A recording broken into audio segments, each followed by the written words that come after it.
الحمد للہ رب العالمین والصلاة والسلام علی اشرف الانبیاء والمرسلین فاعوذ باللہ من الشیطان الرجیم بسم اللہ الرحمن الرحیم الذین یأکلون الربا لا یقومون الا کما یقوم الذی یتخبطہ الشیطان من المس ذلك بأنهم قالوا إنما البيع مثل الربا وأحل الله البيع وحرم الربا فمن جاءه موعظة من ربه فانتهى فله ما سلف وأمره إلى الله ومن عاد فأولئك أصحاب النار هم فيها خالدون۔ تمام تعریفیں اللہ رب العالمین کے لیے لائق و زیبا ہے جو کن فیکون کا مالک ہے، رحمان بھی رحیم بھی ہے، ذوالجلال بھی، تجھ سا نہیں ہے کوئی، نہیں ہے مثال بھی، میری کہاں بساط کہ میں کر سکوں ثنا، ہے الغفور ذات تیری تو ہے رحیم بھی، پناہ دے مجھ کو تیرے سوا پناہ نہیں، تیری رحمت سے بڑھ کر میرے گناہ نہیں، سبحان اللہ و بحمدہ سبحان اللہ العظیم۔ درود و سلام ہو نبی محترم و مکرم پر جس کو اللہ رب العالمین نے تمام جہاں والوں کے لیے ہادی و رہنما بنا کر مبعوث فرمایا۔ نہ تھا معلوم کوزے میں سمندر بھی سماتا ہے، نہ تھا معلوم کوزے میں سمندر بھی سماتا ہے، محمد مصطفیٰ کو دیکھ کر سب کو یقین آیا، ہوئی کافور ظلمت بت پرستی و ضلالت کی، ضیا پاشو ضیا گفتر حبیب محجبی آیا۔ اللہم صلی علی محمد وعلی آل محمد کما صلیت علی ابراہیم وعلی آل ابراہیم انک حمید مجید، اللہم بارک علی محمد وعلی آل محمد کما بارکت علی ابراہیم وعلی آل ابراہیم انک حمید مجید۔ محترم سامعات، السلام علیکم ورحمۃ اللہ وبرکاتہ۔ آج میری تقریر کا عنوان ہے حرام روزی کی تباہ کاریاں۔ حصول مال کی دوڑ میں انسان حلال و حرام کا خیال کیے بغیر زیادہ سے زیادہ مال و دولت اور عیش و آرام حاصل کرنا چاہتا ہے۔ کم و بیش یہی حالات امت محمدیہ کے افراد کی بھی نظر آتی ہیں، جو اس بات پر ایمان اور یقین رکھتی ہے کہ اسے مرنے کے بعد دوبارہ اٹھایا جانا ہے اور اپنی زندگی کا حساب احکم الحاکمین کو دینا ہے۔ اسلام کو ماننے والی یہ امت عملی طور پر اس حقیقت کو نظر انداز کرتی نظر آتی ہے کہ اسلام نے بغیر کسی ابہام و اجمال کے بڑے واضح انداز میں حرام روزی کی مذمت کی ہے اور دنیا و آخرت میں اس کے نتائج بد سے لوگوں کو آگاہ کر دیا ہے۔ اللہ تعالیٰ نے صاف طور پر یہ بات ارشاد فرما دی سورہ نساء میں، یا ایھا الذین آمنوا لا تأکلوا اموالکم بینکم بالباطل، اے ایمان والو اپنے آپس کے مال ناجائز طریقے سے مت کھاؤ، ایسا کرنا اپنے آپ کو ہلاکت میں ڈالنا ہے۔ یہ رویہ دنیا میں تو مہلک ہوتا ہی ہے، آخرت میں بھی عذاب جہنم کی وجہ بنے گا۔ اسی ہدایت کی روشنی میں ہم یہاں حرام روزی سے بچنے کے چند سلسلے آپ صلی اللہ علیہ وسلم کی کچھ ہدایتوں کا تذکرہ کریں گے۔ نمبر 1، ناپ تول میں کمی پیشی۔ اللہ رب العالمین نے قرآن مجید میں صاف صاف لوگوں کو خبردار کر دیا، وَيْلٌ لِّلْمُطَفِّفِينَ الَّذِينَ إِذَا اكْتَالُوا عَلَى النَّاسِ يَسْتَوْفُونَ وَإِذَا كَالُوهُمْ أَوْ وَّزَنُوهُمْ يُخْسِرُونَ أَلَا يَظُنُّ أُولَٰئِكَ أَنَّهُم مَّبْعُوثُونَ لِيَوْمٍ عَظِيمٍ يَوْمَ يَقُومُ النَّاسُ لِرَبِّ الْعَالَمِينَ، یعنی سورہ مطففین میں آیت نمبر 1 سے 6 تا اللہ رب العالمین نے یوں فرمایا، بڑی خرابی ہے ناپ تول میں کمی کرنے والوں کی کہ جب لوگوں سے ناپ کر لیتے ہیں تو پورا پورا لیتے ہیں، اور جب انہیں ناپ کر یا تول کر دیتے ہیں تو کم کر دیتے ہیں۔ کیا انہیں مرنے کے بعد جی اٹھنے کا خیال نہیں، اس عظیم دل کے لیے جس دن سب لوگ رب العالمین کے سامنے کھڑے کیے جائیں گے؟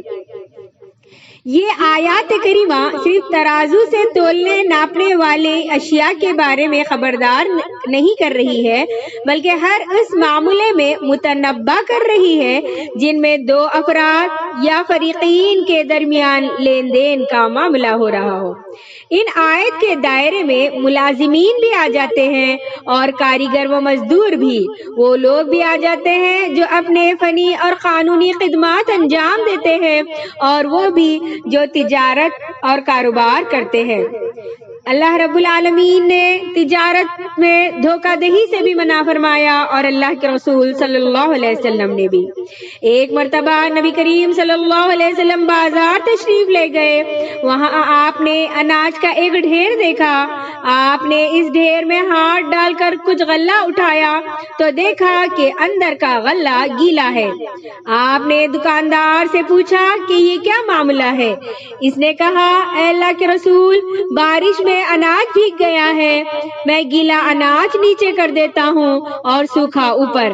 آپ نے اس بات کو سخت ناپسند فرمایا اور فرمایا، من غشنا فلیس منا، جو اس طرح کی دھوکہ بازی کرے وہ ہم میں سے نہیں۔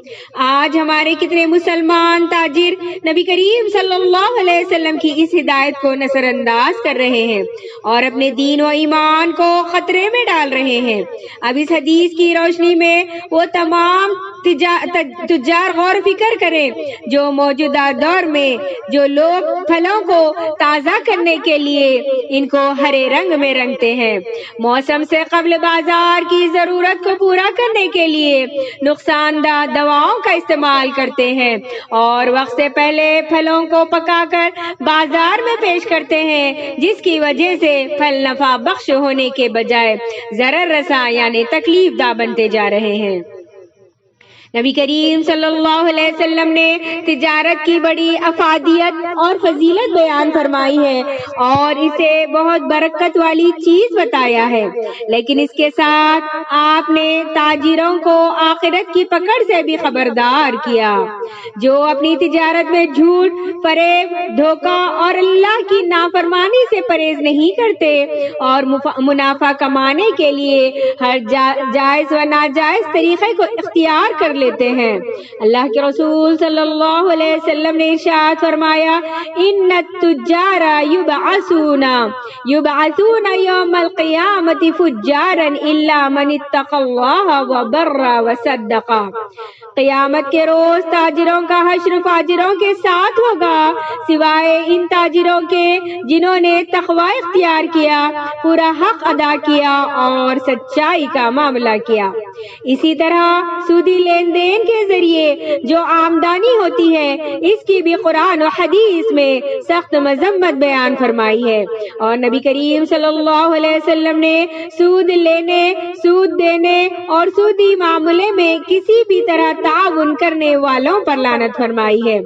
ابھی میں نے خطبے کے شروع میں جو آیت تلاوت فرمائی وہ سورہ بقرہ سورہ نمبر 2 آیت نمبر 275 ہے، جس کا ترجمہ کچھ یوں ہے، سود خور اس دیوانے کی طرح اٹھیں گے جسے لپٹ کر شیطان نے اس کی عقل کھو دی ہے، یہ اس لیے کہ انہوں نے کہا کہ بے کا معاملہ محض سود کی طرح ہے، حالانکہ اللہ نے بے حلال کی ہے اور سود حرام کر دیا ہے۔ پھر جس کسی کے پاس اس کے رب کی نصیحت آ گئی اور وہ سود سے باز آ گیا تو اس کے لیے وہ ہے جو گزر چکا، اور اس کا حکم اللہ کے اختیار میں ہے، اور جو باز نہیں آیا وہ جہنمی ہے جس میں وہ ہمیشہ ہمیشہ رہے گا۔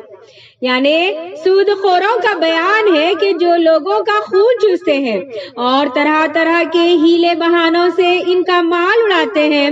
سود خوروں کے بارے میں بتایا گیا ہے کہ وہ قیامت کے دن اپنے قبروں سے دیوانوں، خبتیوں اور مرگی والوں کی طرح اٹھیں گے، جیسے کوئی جن لپٹ کر اسے پاگل یا دیوانہ بنا دیتے ہیں۔ ایک دن اللہ کے رسول صلی اللہ علیہ وسلم نے اپنا ایک خواب بیان کیا. اس میں ہے کہ پھر ہم نہر پر خون کی طرح سرخ تھی پہنچے. کچھ لوگ اس میں تیر رہے ہیں اور بڑی دقت سے کنارے کے قریب پہنچتے ہیں. ساحل پر ایک فرشتے نے بہت سے پتھر جمع کر رکھے ہیں. جب ان میں سے کوئی ساحل کے قریب آتا ہے تو یہ فرشتہ اس کے منہ میں ایک پتھر ٹھونس دیتا ہے. یہ گھبرا کر بھاگتا ہے، پھر آتا ہے، پھر یہی معاملہ ہوتا ہے. اس پر یہی عذاب مسلط ہے. پوچھنے پر معلوم ہوتا ہے کہ یہ کون لوگ ہیں تو بتایا گیا کہ یہ سود خور لوگ ہیں. تو سود لینا دینا یہ تمام چیزیں غلط ہیں، اور اللہ کے رسول صلی اللہ علیہ وسلم نے اگر سودی کاروبار میں کوئی تعاون بھی کر رہا ہے تو اس پر بھی لعنت فرمائی. آگے آتا ہے تجارت میں رشوت لینا، یعنی اسی طرح کسی دوسرے چیز کی زمین یا جائیداد وغیرہ کسی آفیسر یا جج کو رشوت دے کر اپنے نام کروا لینا، یہ بھی نہایت گھناؤنی حرکت ہے. اسی لیے نبی کریم صلی اللہ علیہ وسلم نے رشوت دینے اور رشوت لینے والے پر لعنت فرمائی. آپ صلی اللہ علیہ وسلم نے ارشاد فرمایا لعن اللہ الراشی والمرتشی. اسی طرح یتیموں کا مال بھی ناحق کھانا حرام روزی میں شامل ہے. ایسے لوگوں کے بارے میں قرآن مجید میں سخت وعید نازل ہے. آج چاہیے وہ اسے محسوس کرے یا نہ کرے، لیکن کل قیامت کے دن انہیں اس کا ضرور جواب دینا ہوگا اور احساس ہو جائے گا کہ انہوں نے یہ کام کر کے بہت غلط کیا. ان تعلیمات کا اثر تھا کہ ہمارے اسلاف نے اس بات کی بھرپور کوشش کی کہ حرام کا ایک لقمہ بھی ان کے پیٹ میں جانے نہ پائے اور نہ ہی ان کے بال بچوں کے پیٹ میں، کیونکہ نبی کریم صلی اللہ علیہ وسلم کی یہ حدیث انہیں اچھی طریقے سے اثبت تھی. آپ صلی اللہ علیہ وسلم نے ارشاد فرمایا لا يدخل الجنت لحم نبت من سحت. جس جسم کی پرورش حرام مال سے ہوئی وہ جنت میں داخل نہیں ہوگا. اگر دعوتی تاریخ کا مطالعہ کیا جائے تو معلوم ہوگا کہ اسلام کی اشاعت میں ان ایماندار مسلمان تاجروں کا بڑا اہم رول رہا ہے. یہ حضرات اپنے کاروبار کے سلسلے میں جس ملک میں بھی گئے وہاں کے باشندے ان کے ایماندار اور کردار سے متاثر ہو کر دین رحمت یعنی اسلام کی آغوش میں آ گئے. اس سے یہ حقیقت بھی سامنے آ جاتی ہے کہ جو لوگ کاروبار اور اکتساب معاش میں حرام اور ناجائز طریقے اختیار کرتے ہیں وہ نہ صرف دنیا و آخرت میں اپنی اور اپنے بچوں کی تباہی کا سامان مہیا کرتے ہیں بلکہ ان کی ہدایت کی راہ میں بھی بڑی رکاوٹ بنتے ہیں. تو آخر میں اللہ رب العالمین سے دعا گو ہوں کہ وہ ہمیں حرام روزی سے بچائے اور کسب مال کی توفیق عطا فرمائے. آمین ثم آمین. وآخر الدعوانا ان الحمد للہ رب العالمین. السلام علیکم ورحمۃ اللہ وبرکاتہ.